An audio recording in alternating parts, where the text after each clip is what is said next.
Frustrated US student. నేనేనండి frustrated US స్టూడెంట్ని. BTech అయిపోయింది, సంవత్సరం ఖాళీగా ఇంట్లో ఉన్నాం, ఏం చేయాలో తెలీదు. అందరు అమెరికా వెళ్తున్నారు, అబ్బా అమెరికా అనుకుంటా వచ్చాను. అమెరికా వచ్చా, ఏం చేయాలో తెలీదు. సిలికాన్ వ్యాలీ, NPU ఉన్నాయి రెండు, మాలాంటి వాళ్ళ కోసమే. వీసాలు ఇచ్చేసారు, వచ్చేసాం ఫ్లైట్ ఎక్కి. ఏం చేయాలో అప్పటికీ తెలీదు.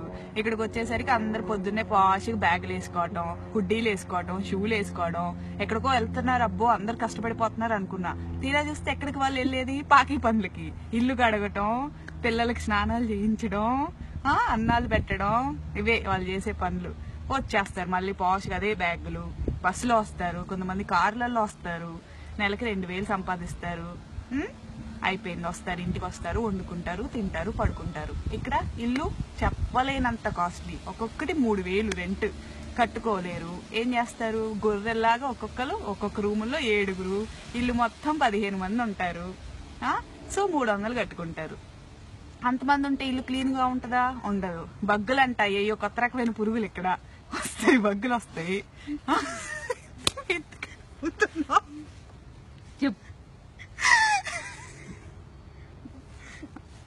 బగ్గులు ఉంటాయి, ఏయో ఎంత పురుగులు అవి కొడతాయి.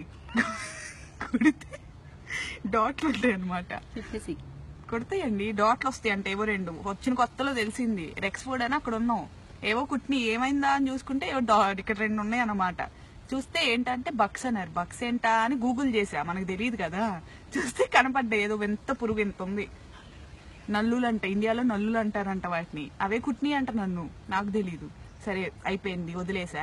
తెల్లారేసరికి ఒళ్ళు మొత్తం కుట్టిపెట్టినాయి, అయిపోయింది, రక్తం పీల్చేసినాయి.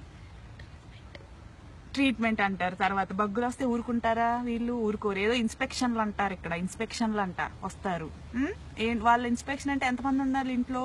లీజ్ సైన్ చేసిన వాళ్ళు ఉండాలి. అంటే ఎవరు? ఇంటి ఓనర్లు. ఉండేది 15 మంది. అందరు బయటికి రావాలి, ఎక్కడ వస్తారో తెలియదు, హోమ్లెస్ లాగా. ఇప్పుడు నేను కూర్చున్నా చూడండి, ఇదిగోండి, మాకు ఇన్స్పెక్షన్ ఉంది ఇంట్లో. ఎక్కడొచ్చా, ఇక్కడ ఉన్నా నేను. దాహం వేస్తుంది, మంచినీళ్ళు ఉండవు, ఆకలి వేస్తుంది, తిండుండదు, కార్డులు ఉండవు, అన్ని రూమ్ లో ఉంటాయి. రూమ్ లో పెట్టి వాళ్ళు లాక్ వేసుకొని వెళ్ళిపోయాడు. ఇదిగో ఇప్పుడు ఇక్కడ కూర్చొని ఎండలో చలికి వణుకుతున్నా, హుడ్డీ లేదు, మర్చిపోయి వచ్చా. వణుకుతూ కూర్చున్నా, ఇక్కడ ఎండలో కూర్చున్నా. అందుకనే కొంచెం లైటింగ్ వస్తుందని. ఎవరన్నా వాటర్ ఇస్తారా అని ఎదురు చూస్తున్నా, దిక్కులు చూస్తున్నా. తెలుగు వాళ్ళు ఎవరన్నా కనపడతారేమో, వాటర్ ఇస్తారేమో, ఇస్తారేమో అని చూస్తున్నా. ఎవడో కనిపించట్లా, అందరు ఇళ్లలో రూమ్ లో లాక్లు వేసుకొని కూర్చున్నారు. సాయంత్రం దాకా ఇక్కడే చావాలండి, 4:30 దాకా. ఒక్కరోజు దొరుకుద్ది. నేను పాకి జాబే చేస్తున్నా, ఒక్క జాబు దొరుకుద్ది హాలిడే ఇంట్లో కూర్చోడానికి. అది లేదు.